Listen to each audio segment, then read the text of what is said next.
अस्सलाम वालेकुम dear students. आज हम पढ़ेंगे रेस्पिरेशन इन ऑर्गेनिज्म। ये क्लास 7th साइंस में T1 में है, ये सिलेबस में। आज हम पढ़ेंगे ये रेस्पिरेशन इन ऑर्गेनिजम्स। सबसे पहले इसमें हम पढ़ेंगे breathing. Breathing means taking in air rich oxygen and giving out air rich in carbon dioxide with the help of respiratory organs. The taking in of air rich in oxygen into the body is called inhalation, and giving out of air rich in carbon dioxide is known as exhalation. It is a continuous process which goes on all the time and throughout the life of an organism. जब हम सांस लेते हैं तो हम oxygen inhale करते हैं और कार्बन डाइऑक्साइड एक्सहेल करते हैं, इसे ब्रीदिंग कहते हैं।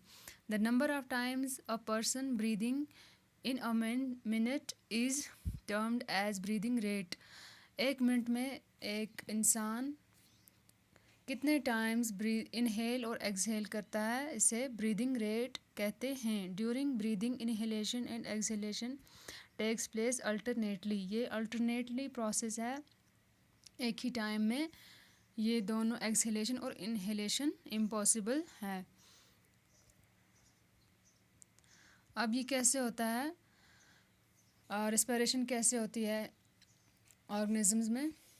When we inhale air, it passes throughout nostrils into the nasal cavity. From the nasal cavity, the air reaches our lungs through the windpipe.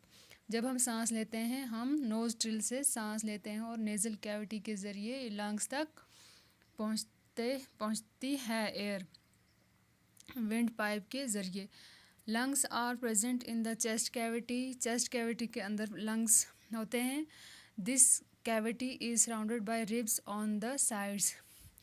और इस कैविटी के इर्द गिर्द रिब्स होते हैं।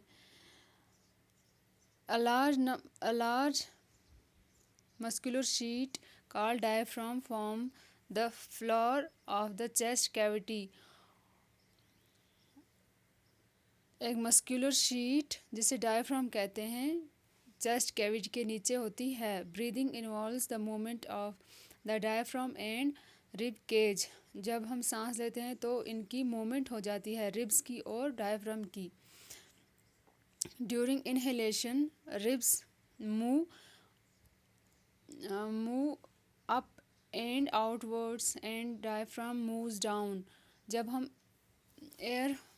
हम इनहेलेशन करते हैं तब डायफ्राम नीचे की तरफ मूव करता है और रिब्स अपवर्ड की तरफ मूव करते हैं। This movement increase space in our chest cavity and air rushes into the lungs.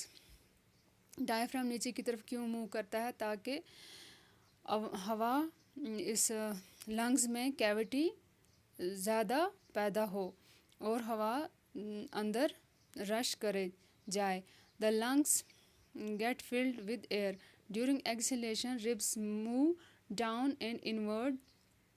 जब एक्सहेलेशन होता है, जब हम सांस बाहर छोड़ते हैं, तब ribs move down and inwards while diaphragm moves up and its former position. जब हम सांस छोड़ते हैं तो रिब्स डाउनवर्ड की तरफ मूव करते हैं और डायफ्राम अपवर्ड की तरफ मूव करता है। This reduces the size of the chest cavity. इससे चेस्ट कैविटी का साइज कम हो जाता है and air is pushed out of the lungs. और हवा बाहर निकलती है, लंग्स से बाहर निकलती है। These movements in our body can be felt easily. ये जो मूवमेंट है वो हम आसानी से महसूस कर सकते हैं जब हम अपने एब्डोमेन पे हाथ रखेंगे। After having learnt, अच्छा, अब आप देखेंगे कि इसकी पोजीशन, डायफ्राम की पोजीशन देखेंगे हम। जब हम सांस लेते हैं तो डायफ्राम नीचे की तरफ मूव करता है और रिब्स बाहर की तरफ मूव करते हैं। और जब हम एक्सहेलेशन, जब हम सांस बाहर छोड़ते हैं तो डायफ्राम ऊपर की तरफ मूव करता है। शुक्रिया।